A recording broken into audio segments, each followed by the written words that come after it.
ଭାଇ ତମର ବି ପୁଅ ବୋହୂର ଘର।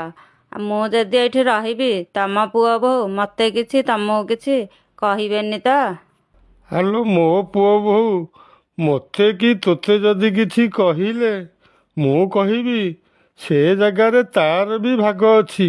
ସେଥିରୁ ଅଧେ ଟଙ୍କା ତାକୁ ଦେଇଦିଅ। ମୁଁ ବଞ୍ଚିଥିଲା ପର୍ଯ୍ୟନ୍ତ ସେ ଘରକୁ ଜମାରୁ ହେଲେ ଆସିବନି। ହଁ ହଉ, ସେ କଥା ଛାଡ଼େ। ମୁଁ ଜାଣିଛି ତୁ କିଛି ଖାଇନଥିବୁ। ଆସେ ସାଙ୍ଗ ହେଇକି କ'ଣ ଦିଟା ଖାଇଦବା। ହଉ ଚାଲ ଭାଇ। ଭାଇ ଏଠି ନମସ୍କାର ହେଲେ। ହଁ ହଉ ହେଲା, ଉଠୁ ଉଠୁ। ଆଲୋ ପ୍ରତିମା, ତୁ କ'ଣ ସକାଳୁ ସକାଳୁ ଏକୁଟିଆ ଆସିଛୁ? ତୋ ସାଙ୍ଗରେ ଜୁଆଇଁ ପୁଅ କି ନାତି ନାତୁଣୀ କାହାକୁ ସାଙ୍ଗରେ ଧରିକି ଆସିନୁ? ନାଇଁ ଭାଇ, ସେମିତି କିଛି ନାହିଁ। ତମେ ଯେଉଁ ଜାଗା ବିକିବା କଥା କହୁଥିଲ, ସେ ଦସ୍ତଖତ ମୁଁ ମାରିବି, ଆଉ କିଛି ପଇସା ନେବାକୁ ମୁଁ ଆସିଛି। କ'ଣ କହିଲୁ ପ୍ରତିମା? ମୁଁ ଜାଗା ରେଜିଷ୍ଟ୍ରି କରିବି ବୋଲି ତୁ ଗୋଟେ ଦସ୍ତଖତରେ ମାରିଦେବା ପାଇଁ ତୁ ମୋ ଠାରୁ ପଇସା ନେବୁ? ମୁଁ ଆଉ କ'ଣ କରିପାରିବି ଭାଇ, ପୁଅ ବୋହୂର ଘର। ପୁଅ ବୋହୂ କହିଛନ୍ତି ଦସ୍ତଖତ ମାରିବ, ପଇସା ଧରିକିରି ଆସିବ।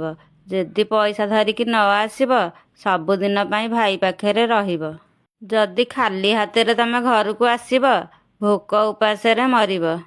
ପ୍ରତିମା, ତୁ କାହିଁକି ମୋତେ ଅଗ୍ନି ପରୀକ୍ଷାରେ ପକେଇଲୁ ଲୋ? ମୋର ବି ପୁଅ ବୋହୂର ଘର।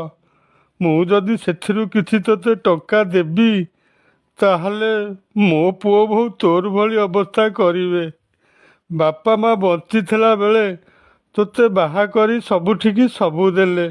ତୋ ପୁଅ ବୋହୂ ସାମାନ୍ୟ କିଛି ଟଙ୍କା ପାଇଁ ତୋତେ ଖାଇବାକୁ ଦେବାକୁ ମନା କରିଦେଲେ। ନାଇଁ ଭାଇ, ମୋତେ ଟଙ୍କା ନଦେଲେ ମୁଁ ଏଇ ଘରୁ ଯିବିନି।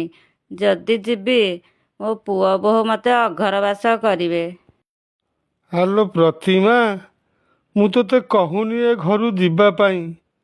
ମୁଁ ବଞ୍ଚିଥିଲା ପର୍ଯ୍ୟନ୍ତ ତୁ ମୋରି ଘରେ ରହିବୁ। ତୋର ସବୁ ଭଲ ମନ୍ଦ କଥା ମୁଁ ବୁଝିବି। ଭାଇ ତମର ବି ପୁଅ ବୋହୂର ଘର। ମୁଁ ଯଦି ଏଇଠି ରହିବି, ତମ ପୁଅ ବୋହୂ ମୋତେ କିଛି ତମକୁ କିଛି କହିବେନି ତ? ଆଲୋ ମୋ ପୁଅ ବୋହୂ, ମୋତେ କି ତୋତେ ଯଦି କିଛି କହିଲେ ମୁଁ କହିବି ସେ ଜାଗାରେ ତାର ବି ଭାଗ ଅଛି। ସେଥିରୁ ଅଧେ ଟଙ୍କା ତାକୁ ଦେଇଦିଅ।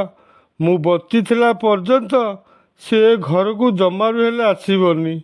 ହଁ ହଉ, ସେ କଥା ଛାଡ଼େ। ମୁଁ ଜାଣିଛି ତୁ କିଛି ଖାଇନଥିବୁ। ଆସେ ସାଙ୍ଗ ହେଇକି କ'ଣ ଦିଟା ଖାଇଦବା। ହଉ ଚାଲ ଭାଇ।